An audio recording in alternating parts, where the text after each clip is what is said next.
Creating ideas. Connecting people. Building brands. Isn't that what it's all about? Richmond Corporate Video.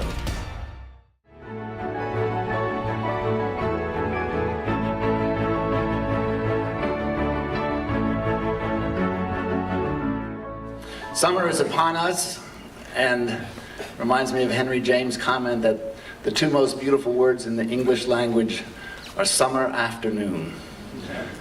That reminds me of this poem by Anne Whitehouse, who was born and raised in Birmingham, Alabama, and then went to Harvard College.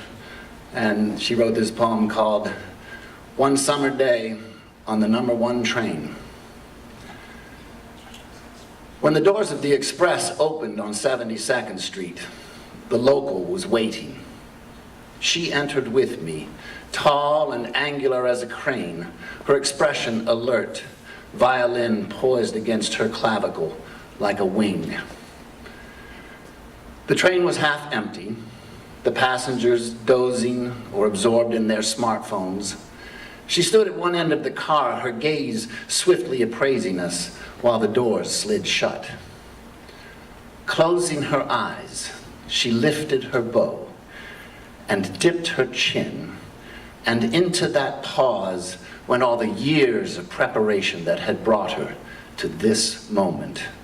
The train accelerated in a rush of cacophony. Her music welled up, and I recognized a Bach concerto blossoming to fullness like an ever-opening rose.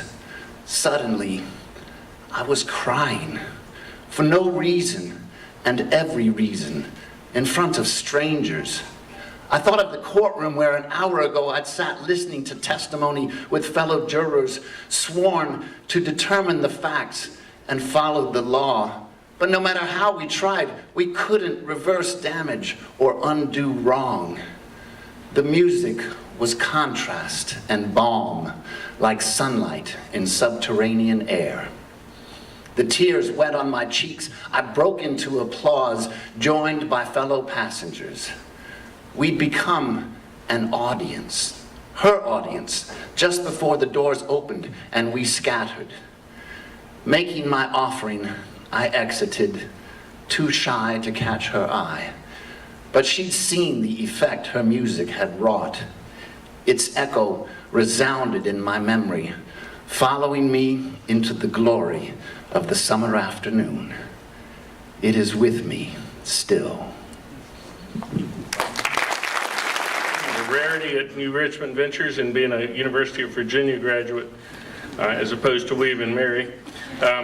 He was an attorney at Williams Mullen, previously served as chairman and CEO of Land America Financial Group, and was the lead director at Hill, Rogel, and Hobbs, both New York Stock Exchange companies. He currently serves on the board of directors of NRV and 4 portfolio companies. And like many of our speakers, he's very active in the community. Board of directors of Frank Batten Leadership at UVA, VCU Massey Cancer Center, the Richmond Performing Arts Center, Richmond Chamber of Commerce, where he's a past chair, the Association for Corporate Growth. So I bring you with no further ado, Ted Chandler.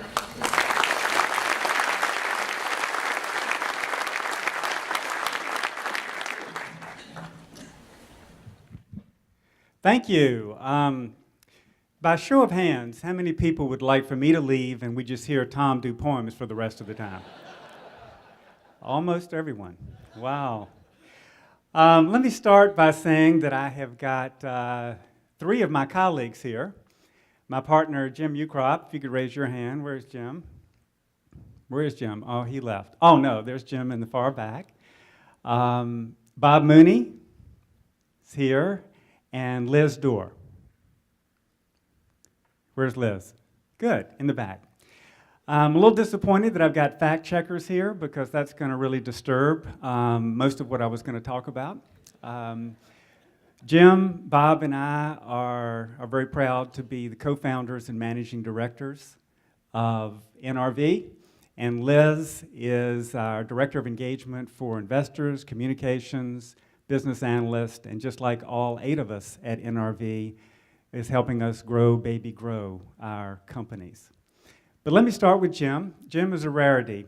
He's a visionary, but he is also a community builder. That means he's a thinker. He's able to discern trends and determine the implications of those trends on business and community. But he goes beyond that, and he actually does something about it by creating a network, bringing together the resources. He's a connector at heart. He's the heart and soul of NRV, and he's a community patriot. How about a hand for Jim Ucroft?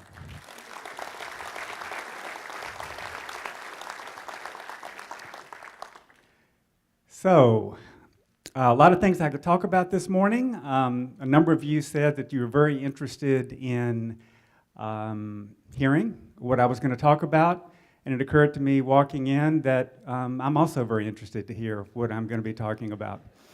Why don't we start with what I'm not going to talk about? My partner, Bob Mooney, came and spoke on ecosystem 2 years ago in June. I hope y'all were here for that. So the only thing I would say about ecosystem is this. You know, an ecosystem is a group of living organisms that have self-formed in a community where they operate interdependently for the common good. That is an ecosystem. Hard to hold in your head. So I'll say the word ecosystem a few times during this talk, and when I do, think about a coral reef. A coral reef. In a coral reef, you need to have the right kind of ingredients for that coral reef to grow. There's no one really in charge of the coral reef. The more diversity you have in the coral reef, the more strength you have in the coral reef. The elixir, the nutrient that allows that coral reef to grow and prosper is oxygen. And in this example, when we talk about entrepreneurial ecosystems or innovation ecosystems, that nutrient is financial capital. The thing about coral reefs is that everyone can self-select to go to another coral reef. And there's a coral reef, a very large, growing, diverse coral reef to the south, and another one to the north. Enough on ecosystems.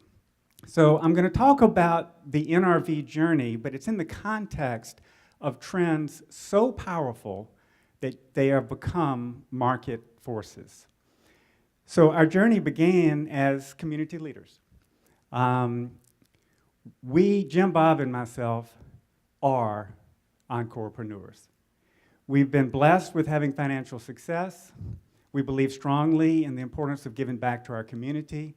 And in those roles, each of us at one time or another has chaired the chamber, and we've been on many inner-city visits. How many here has gone on a chamber-led inner-city visit for peer review to a city?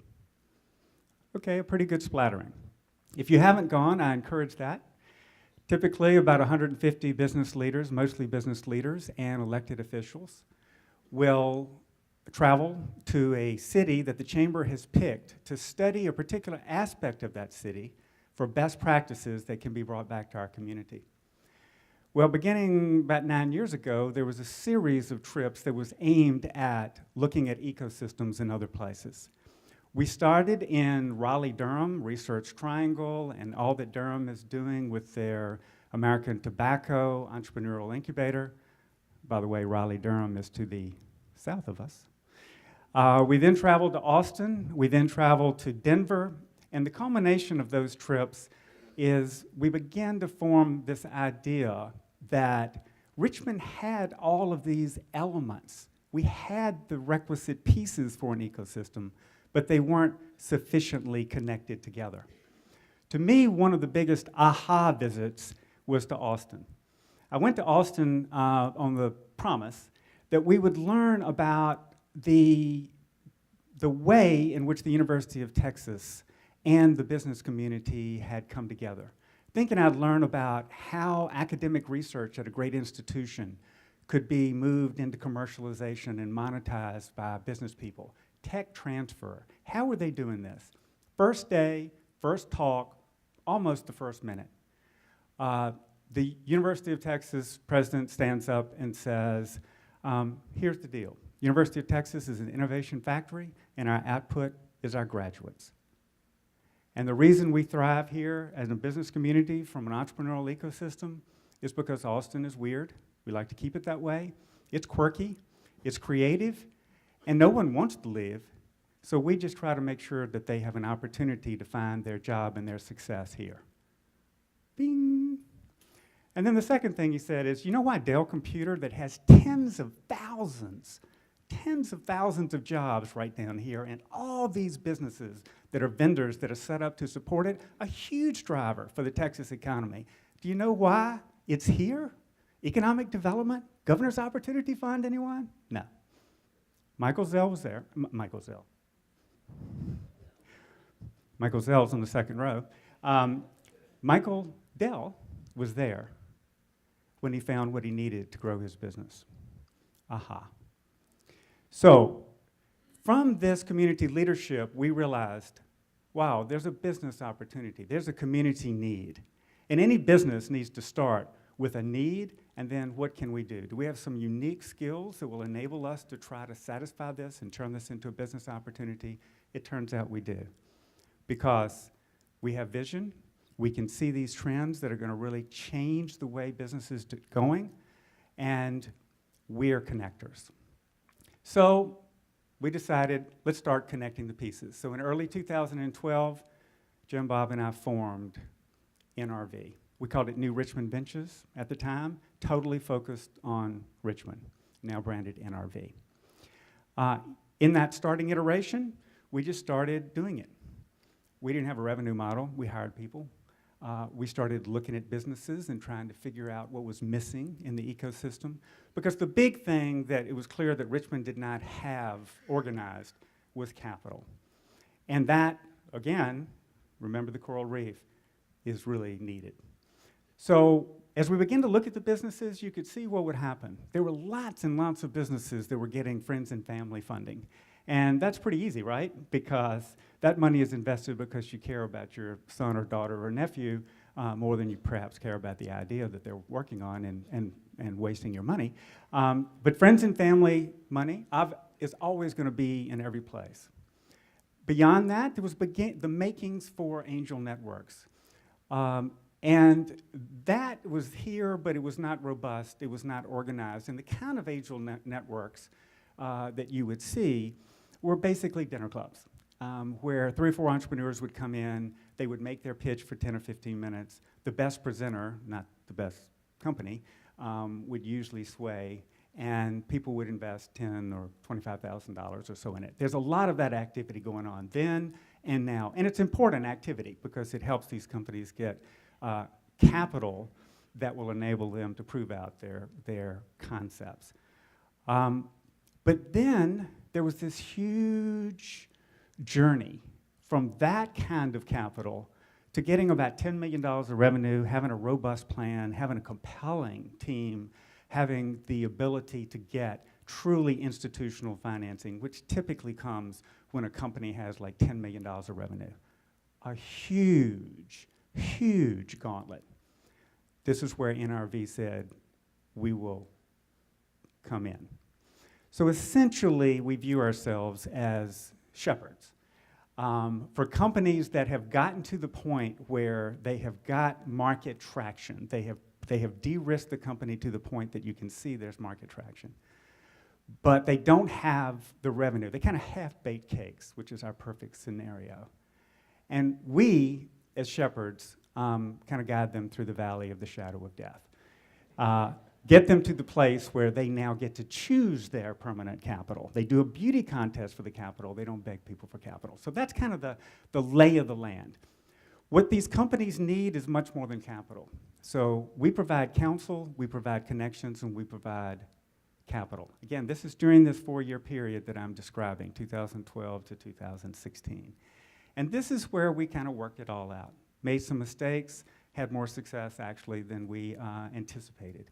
One of our hypotheses was that we could awaken some old economy money and get it aimed at these companies. Lots of wealth in Richmond. It's invested in New York and world markets and everywhere else, not invested here in this kind of market then.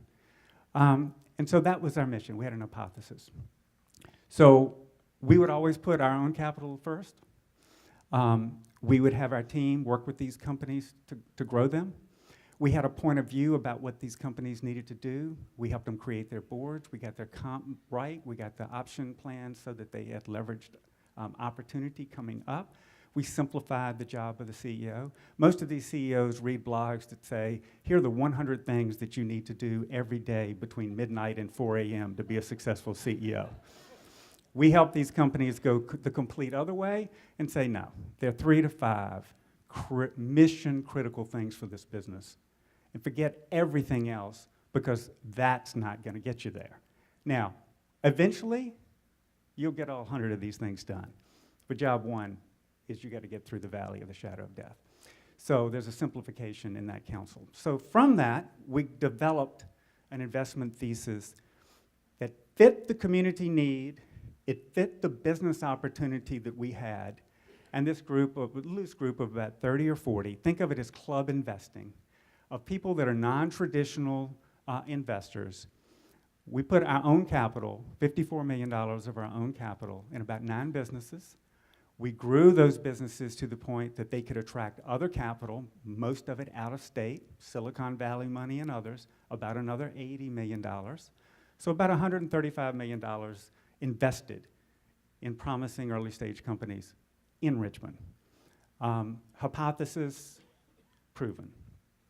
So from that, it was time for us to say, okay, it's time for us now to take this to a new place. So I want to kind of move through that and take you now to the point where we said, now let's get real serious about this. So we'd been hiring people along, but let me tell you about our team today. So today we have 8 professionals that are committed. Oh, I buried the lead. The end of last month, we closed on a $33 million fund called the NRV Early Stage Growth Fund. And that fund is aimed at the most promising early stage businesses, post proof of concept, post market traction, minimal market traction, in the Commonwealth of Virginia. We've expanded our geography to this broader geography.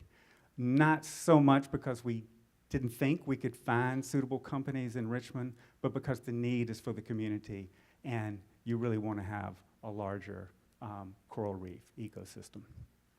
So that's where we are from the funding perspective. But let me tell you about where we are in terms of today.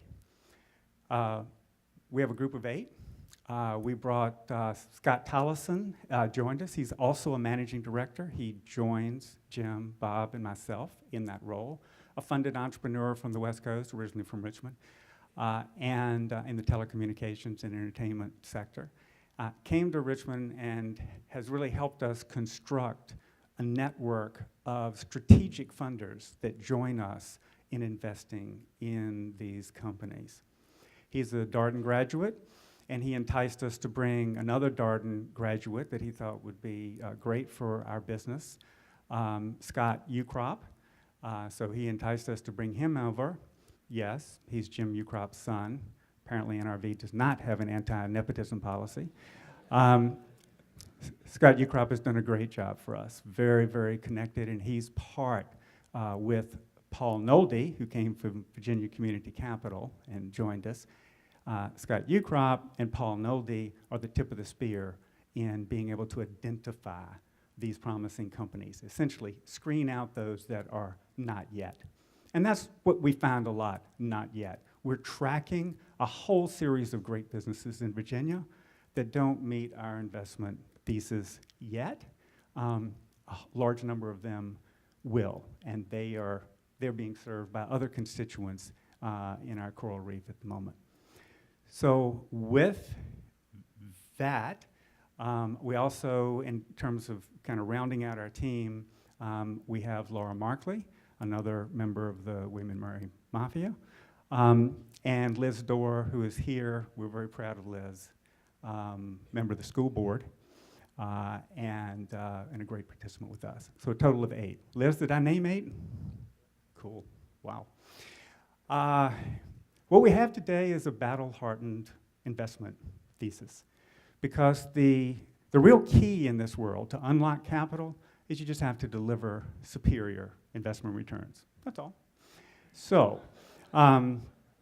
we're focused on delivering great investment returns. I would tell you that in our earlier days, when we were connecting the resources, that period I was talking about before, through 2015, half of 2016, we were a little languid on monetizing these investments. We learned that exit is not a four-letter word.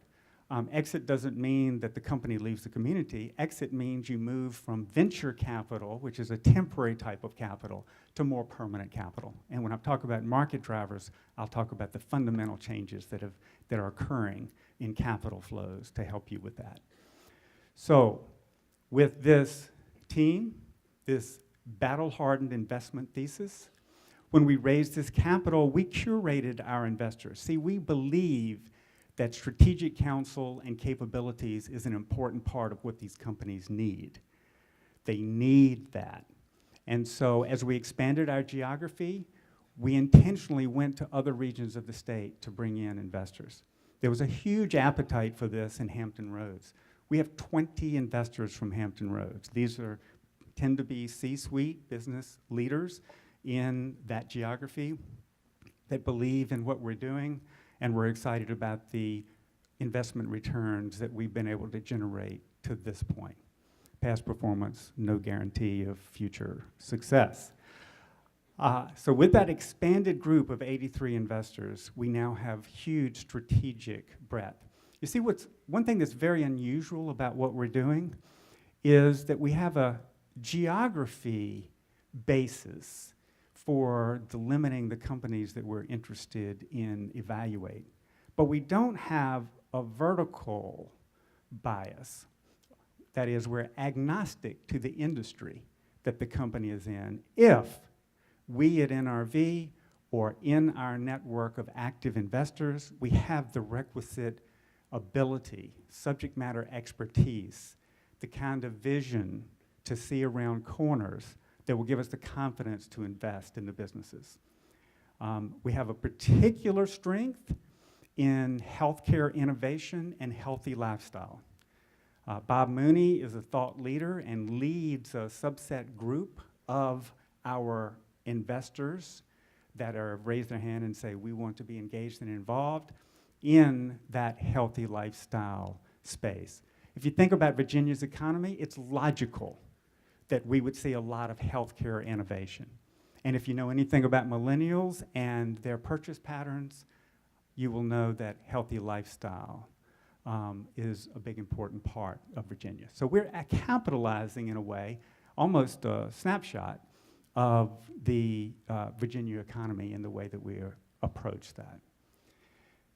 I mentioned that Scott Tollison has helped us build out this network of additional funders. They're companies that look like NRV that have subject matter expertise in whatever investment that we're making. We've already made 3 investments out of our fund. Health Warrior, a company that y'all might be familiar with, is in the news quite a bit. It's in Scott's Addition. By the way, if you haven't been to Scott's Addition in the last 2 years, you won't recognize it. It's probably one of the most happening places pretty much on the planet right now, not just in Richmond. Pretty incredible. Health Warrior, food that feeds you, really. Radically convenient superfoods. A company, Nutriati. We have the CEO of Nutriati. I saw a little bit earlier, Richard, right there. Nutriati, we're very excited about this investment in our fund. They have a chickpea-based protein that they have put together. Now think about that for just a moment. Think about how the world is just consuming protein like crazy, almost all of it animal-based.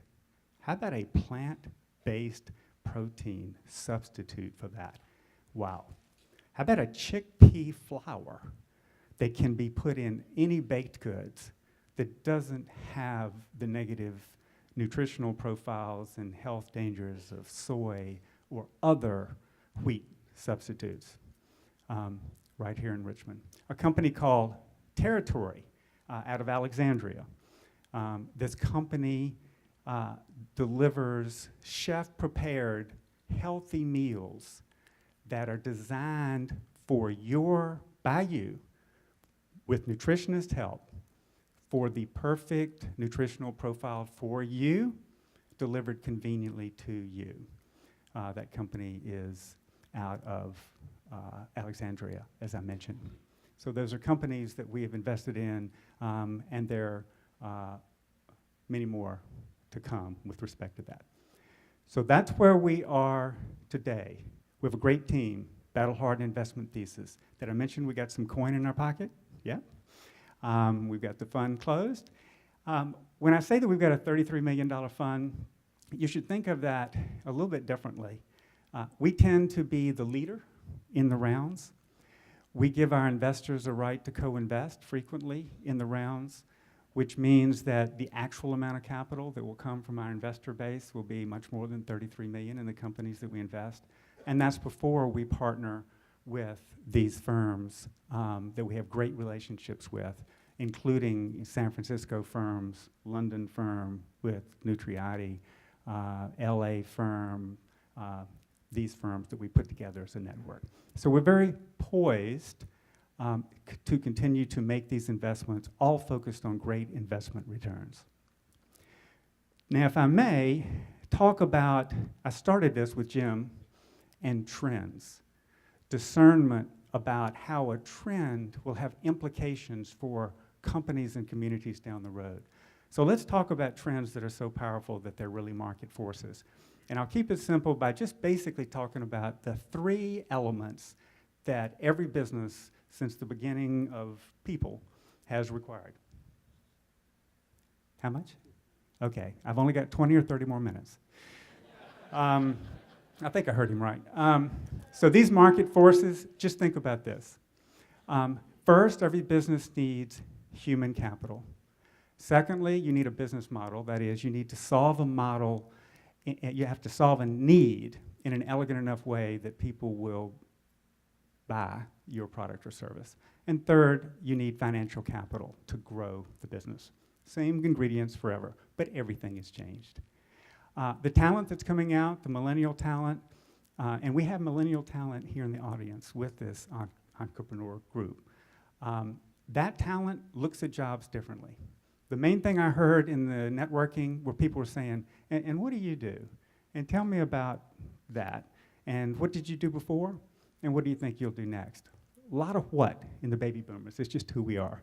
We got a job, we went where the job was. Millennials choose where they want to live and work. They choose who they want to do it with. And only then do they say, okay, now, what is it I'm going to do again? It's a fundamental difference. Also, the millennial talent that's coming out, they really don't aspire to be the CEO of Wells Fargo. They do aspire to be the CEO of Nutriati. Sorry, Richard. Let's talk about business models. They've changed dramatically. If you don't have a purpose beyond making a buck as a business, are you going to be able to attract the best and the brightest that are coming out of school? Maybe not. In the old days, business models were mostly heavy with capital. Under the 80-20 rule, if you're going to build a aluminum plant, or if you're going to build a cigarette manufacturer, you need a lot of capital, 80%, and then 20% of the operators to run it.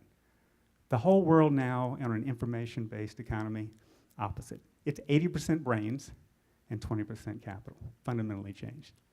And then the last thing is the capital flows.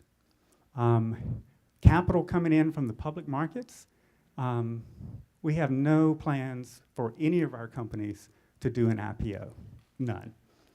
You know, there was an article in the journal that in 20 years ago, there were 7,500 public companies, they're now half. That number's going to keep going down. If the best and the brightest don't really want to work in that environment, and if there's a huge amount of private capital, such as venture capital, private equity, and strategic capital, the capital flows are now going to go differently. There'll be more people looking for an investment with a fund such as ours, and being more and more skittish about having their money in the stock market. On that note, why don't I conclude and ask Dan if you'd like to questions? Okay, we can have 1 or 2 10-second questions. Jay.